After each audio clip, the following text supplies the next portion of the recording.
So hello everyone. आज जो हमारा वीडियो है वो बेसिकली है मिशन एडमिशन सीयूटी के ऊपर। हम पतंजलि आज हम लोग शुरुआत कर रहे हैं सीयूटी के कोर्सेज को। और सबसे जो बड़ी चीज़ है बच्चों के साथ कंफ्यूजन होती है वो होती है सिलेबस को लेकर कि सर कैसे प्रिपरेशन करें, कैसे अटेम्प्ट करना है, क्या क्या पढ़ना है, क्या नहीं पढ़ना है, किन चीज़ों में ध्यान देना है।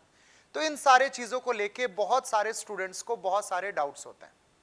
तो बेसिकली आज हम लोग जो डिस्कशन करेंगे वो है सिलेबस के ऊपर कि हमारा सिलेबस क्या रहने वाला है और अगले कुछ समय में हम लोग कौन कौन से टॉपिक है जिन पे हम लोग डिस्कशन करेंगे। तो सिलेबस को समझना, सिलेबस को समझने से पहले कुछ चीज़ों को पहले आप अच्छे से समझ लीजिए कि सीयूटी बेसिकली है क्या। देखिए, सीयूटी जो थी वो पहले से काफी सालों से चली आ रही है एग्जाम, वो थी सेंट्रल यूनिवर्सिटी एडमिशन टेस्ट। तब होता था एडमिशन सिर्फ और सिर्फ सेंट्रल यूनिवर्सिटीज में, लेकिन 2021-22 से उसको बदल दिया गया और गवर्नमेंट ने कहा कि नहीं, why only central universities, why not state universities. तो अब क्या किया गया, बहुत सारे स्टेट यूनिवर्सिटीज और हमारे देश के बहुत सारे ऐसे इंपॉर्टेंट यूनिवर्सिटीज हैं, जो बड़े बड़े यूनिवर्सिटीज, जहां पे आज सिर्फ और सिर्फ सीयूटी के माध्यम और उसके मार्क्स के बेसिस पे ही एडमिशन लिया जाता है। तो आज के डेट में अगर उन यूनिवर्सिटीज में एडमिशन लेना है, जैसे दिल्ली यूनिवर्सिटी हो गया, बनारस हिंदू यूनिवर्सिटी हो गया, अलीगढ़ मुस्लिम यूनिवर्सिटीज और जितने भी सेंट्रल यूनिवर्सिटीज है, अच्छे यूनिवर्सिटीज है, बड़े यूनिवर्सिटीज, उनमें अगर आपको एडमिशन लेना है तो आपको सीयूटी क्वालिफाई करना पड़ेगा। तो बेसिकली परसेंटेज बेसिस में जहां पहले एडमिशन होती थी, अब वो नहीं होगी। अब एडमिशन होना है आपको सीयूटी के ऊपर। हाँ, कुछ मिनिमम परसेंटेज की रिक्वायरमेंट है, क्या 55 to 60% आपको 12th में आनी ही चाहिए। उसके ऊपर आपका जो भी प्रतिशत हो, जो भी परसेंटेज हो, उसके अब जितना भी ज्यादा आप स्कोर करें उससे फर्क पड़ता नहीं है। मेनली जो फोकस है वो आपका है सीयूटी का मार्क्स। तो हर एक बच्चे को सीयूटी का प्रिपरेशन करना है। कैसे प्रिपरेशन करना है उसके जरिए जाएंगे। आज अब हम लोग समझते हैं कि हमारा सिलेबस क्या रहने वाला है, हम लोग सीयूटी में पढ़ेंगे क्या, उसमें इकोनॉमिक्स में किन किन टॉपिक्स में हमें ध्यान देना है और किस तरीके से हमें फोकस होना है। तो समझते हैं हम लोग बेसिकली सीयूटी को। देखिए, जो आपका इकोनॉमिक्स या बिजनेस इकोनॉमिक्स रहता है, इसका पेपर कोड है 309। ठीक है, जो सिलेबस है 2024 सिलेबस में से ही हम लोग चलेंगे और समझेंगे आने वाले 2025 सीयूटी के लिए भी, क्योंकि अभी तक सिलेबस को लेके कुछ बदलाव या कोई चेंजेस गवर्नमेंट की तरफ से अगर लाना है तो ऐसा कुछ आया नहीं है। तो 2021, 22, 23, 24 के सिलेबस को ही मानते हुए हम लोग आगे प्रिपरेशन करेंगे। अगर कुछ एडिशन किया जाए सिलेबस में या कुछ सब्ट्रैक्शन किया जाए तो वो बाद में आपको इंटीमेट किया जाएगा, आपको बताया जाएगा। ठीक है, तो बेसिकली हम लोग समझते हैं कि हमारे सिलेबस में पढ़ना क्या है। देखिए, सबसे पहला तो है, जब हम इकोनॉमिक्स उठाते हैं तो इकोनॉमिक्स में पढ़ना क्या है, कितने क्वेश्चंस रहते हैं, क्या रहते हैं, उसको जान लीजिए। क्वेश्चंस कुल मिलाकर रहेंगे 50 क्वेश्चंस आपके पास रहेंगे। 50 में से आपको अटेम्प्ट करना है एनी 40 क्वेश्चंस। सारा अटेम्प्ट नहीं करना है, इसलिए भी नहीं करना है क्योंकि इसमें नेगेटिव मार्किंग होता है 0.25% का। तो अगर आप गलत अटेम्प्ट करेंगे तो बेसिकली आपका 4 मार्क्स नहीं, एक क्वेश्चन होता है 4 मार्क्स के, तो बेसिकली आपके 4 मार्क्स नहीं, मैं मानता हूं आपका 5 मार्क्स कट रहा है, 1 मार्क्स नेगेटिव के जा रहे हैं। तो कभी भी क्वेश्चन अटेम्प्ट करें, अब अगर 100% श्योर है तो ही अटेम्प्ट करें, वरना ना करें। अटेम्प्ट करने की जरूरत नहीं है, पहली चीज। ठीक है, सबसे पहले ध्यान रखना है। दूसरा चीज यहां पे और ध्यान रखना है कि बहुत बार सारे बच्चे कंफ्यूज होते हैं टाइमिंग को लेकर। देखिए, सीयूटी में ऐसे कुछ 7 या 8 पेपर्स हैं जिनको 1 घंटे का समय दिया गया है, उनमें से एक पेपर है इकोनॉमिक्स। तो बेसिकली आपको इकोनॉमिक्स में 1 घंटे का समय मिलता है। ठीक है, आपको इकोनॉमिक्स में बेसिकली ध्यान रखिएगा 1 घंटे का समय दिया जाएगा। तो सबसे पहला चीज ये है 1 आवर।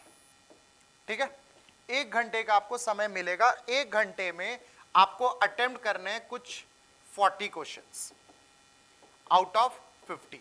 ध्यान रखिएगा इस चीज का, इसलिए जो भी टिक करें, जैसे भी टिक करें, उस हिसाब से करें, उसी हिसाब से चलें। अब अगर हम सिलेबस को देखें, आपको जो बोर्ड में दिख रहा है, अगर सिलेबस को हम लोग समझें तो सिलेबस में बेसिकली हमारा है क्या। देखिए सबसे पहले आपको दिख रहा होगा यहां माइक्रो इकोनॉमिक्स, सबसे पहले आपको दिख रहा होगा यहां माइक्रो इकोनॉमिक्स। अब माइक्रो इकोनॉमिक्स अगर हम सीबीएसई में देखें तो क्लास 11 में पढ़ाई जाती है, और अगर स्टेट बोर्ड जैसे झारखंड बोर्ड की बात करें तो यहां पे आज भी क्लास 12 में ही पढ़ाई जाती है, इवन आईसीएसई में भी क्लास 12 में पढ़ाई होती है। तो अंतर क्या है, क्या सर ये 11th में जो माइक्रो है, 12th में जो माइक्रो अदर बोर्ड्स में, क्या कोई डिफरेंस है? कोई डिफरेंस नहीं है। पहले सीबीएसई में भी क्लास 12th में माइक्रो पढ़ाई होती थी, बाद में 2018 के बाद से माइक्रो इकोनॉमिक्स को क्लास 11th में कर दिया गया और इंडियन इकोनॉमी को क्लास 12th में कर दिया गया। तो सिलेबस में ऐसा कोई चेंजेस नहीं है कि 11th में होने के बाद कुछ बदलाव आई है, तो ऐसा कोई चेंजेस नहीं है। ठीक है, तो जब हम सिलेबस की बात करते हैं तो सबसे पहले हम लोग देखते हैं कौन सा चैप्टर है। Unit number 1, introduction to micro economics. अब जब हम लोग इंट्रोडक्शन टू माइक्रो इकोनॉमिक्स पढ़ेंगे तो इसमें हम लोग जानेंगे क्या, what is economics, what is macro economics, what is micro economics, what are the scopes of micro economics. Micro economics के स्कोप क्या है, माइक्रो इकोनॉमिक्स का में इंपॉर्टेंस क्या, तो इंपॉर्टेंस के बारे में इसमें हम लोग पढ़ेंगे। ठीक है, इंपॉर्टेंस के बारे में पढ़ेंगे। फिर हम लोग पढ़ेंगे यहाँ पे सेंट्रल प्रॉब्लम्स के बारे में, what are central problems. Central problems में हम लोग क्या पढ़ेंगे, व्हाट टू प्रोड्यूस, इन जनरली जानते हैं, how to produce and for whom to produce. ठीक है, इस पे हम लोग चर्चा करेंगे। ये आता है एलोकेशन ऑफ रिसोर्सेस का पार्ट होता है, सभी को पता होगा, एलोकेशन ऑफ रिसोर्सेस। ठीक है, तो हम लोग बेसिकली इसमें पढ़ेंगे central problems, what to produce, how to produce, for whom to produce, which comes under the part of allocation of resources. Secondly, central problems में we will also study about causes. हम लोग causes के बारे में भी discuss करेंगे, that what are the different causes for the central problems of an economy. तो central problems में what are central problems, what is central problem and what are the different causes of central problems, ये सारे चीजों के ऊपर आपको पढ़ना है। उसके बाद अब जब हम नेक्स्ट आते हैं तो नेक्स्ट हम लोग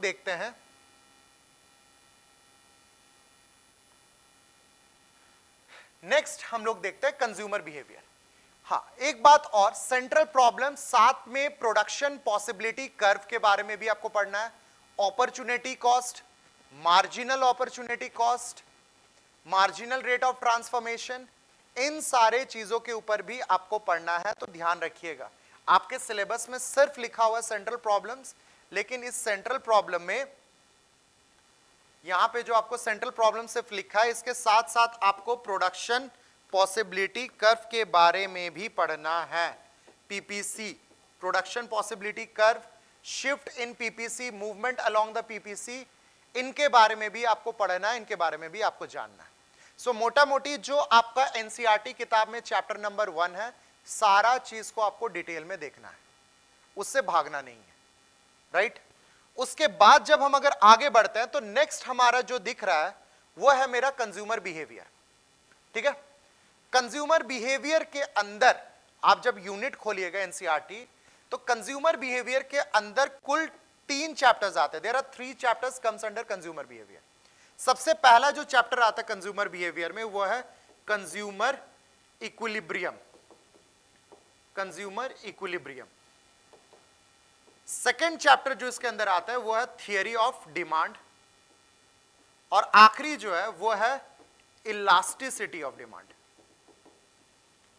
इलास्टिसिटी ऑफ डिमांड। तो ये तीनों चैप्टर्स हमें पढ़ना है, इस चीज का ध्यान रखिएगा। कंज्यूमर बिहेवियर में 1 commodity case, 2 commodity case, cardinal approach, ordinal approach, सारा पढ़ना है। ध्यान रखिएगा, कार्डिनल ऑर्डिनल अप्रोचेस पढ़ना है हमें, 1 commodity, 2 commodity case, ordinal approach में इनडिफरेंस कर्व अप्रोच, इन सारे चीजों के ऊपर हमें डिस्कशन करना है। वहीं पे थियरी ऑफ डिमांड में what is demand, what is law of demand, what are the determinants of demand, ये सारी चीजें लिखी हुई हैं। Movement and shift along the demand curve, market demand, individual demand, इन सारे टॉपिक को आपको डिस्कस करना है। और इलास्टिसिटी ऑफ डिमांड में आपको सारे मेथड्स पढ़ने हैं, elasticity, price elasticity of demand में percentage method, total expenditure method and geometric method. अब यहां पे एक चीज ध्यान रखिएगा, जब आपको स्कूल में पढ़ाया गया होगा, अभी के सिलेबस के हिसाब से एक्सपेंडिचर मेथड को ओमिट किया गया है, तो क्लास 11th में आपको एक्सपेंडिचर मेथड नहीं पढ़ाया जा रहा होगा, आप पढ़ रहे होंगे परसेंटेज मेथड और ज्योमेट्रिक मेथड, ठीक है। या मेनली जो टीचर्स फोकस करते हैं मेजॉरिटी स्कूल्स में, वो सिर्फ और सिर्फ परसेंटेज मेथड में करते हैं, एक्सपेंडिचर और ज्योमेट्रिक को नहीं पढ़ाया जाता है। लेकिन आपकी एनसीईआरटी किताब में, बुक में दी हुई है, तो आपको पढ़ना है, प्रिपेयर करना है, जो आपके स्कूल में नहीं पढ़ाया जा रहा होगा, इस चीज का ध्यान रखिएगा, ठीक है।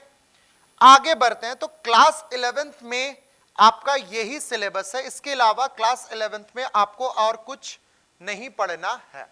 क्लास 11 का इतना पोर्शन है अगर सीबीएसई के हिसाब से चले, माइक्रो इकोनॉमिक्स के हिसाब से चले। फिर आते हैं हम लोग क्लास 12th का सिलेबस।